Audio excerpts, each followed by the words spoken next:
Okay, in this section, I'm literally just going to open up the backend analytics from a couple videos that we've worked on and walk you guys through them. So this first analytics dashboard is from a channel I ran back in 2022 called Slam Dunk. Here's the video. These primitive survival videos are fake. See, in this video where two guys turn dirt into an underground house and swimming pool, there's 7 different things to prove that the build was staged. You guys get the point. This video is actually almost 3 years old now and is currently sitting on 93 million views. Now, in the analytics dashboard, there's 2 main things that you need to pay attention to. The first is your retention graph. So this is what it looks like. And then the second is your swipe rate. Your retention graph is literally YouTube telling you where people clicked off. In this video, there's no one point of obvious drop off. It kind of just happens throughout the video, but this is a very, very good retention graph. I'll show you guys examples of bad retention graphs in a second. And then my swipe rate on this video is 78%. The swipe rate is when they're swiping and it's popped up on their screen, what percentage of people just instantly swipe away.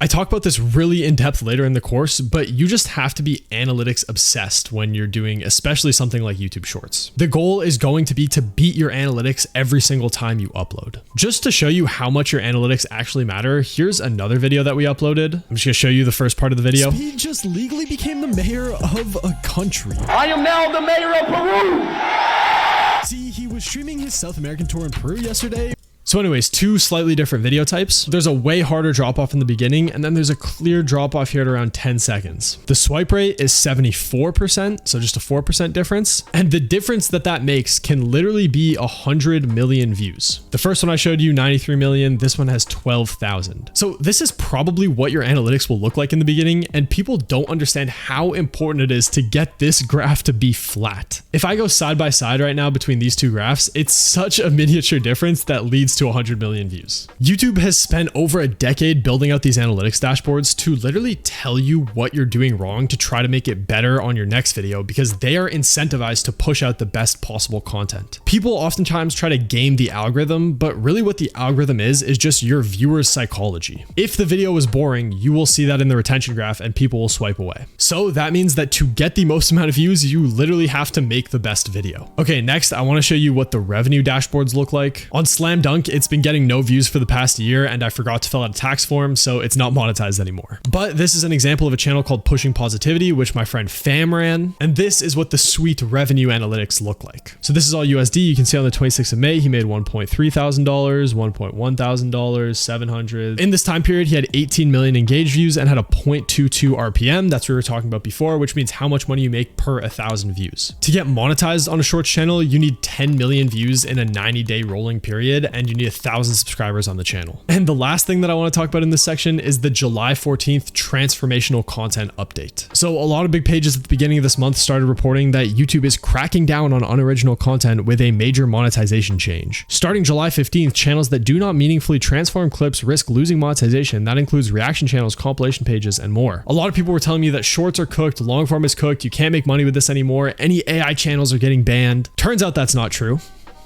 I was concerned about this in the beginning and we went out and asked YouTube employees what this change meant. And they linked me this reply from the official team YouTube account, which says, "Not exactly. To clarify, this is a major update to our long-standing YPP policies to help us better identify when content is mass-produced or repetitive. This type of content has already been ineligible for monetization for years and is content viewers often consider spam. This whole update was just released to better detect AI spam content that already wouldn't have been monetized before." I do know some people that ran channels that got demonetized, but it was just such a small minority of people, and you can still do all of the stuff that you could have done before.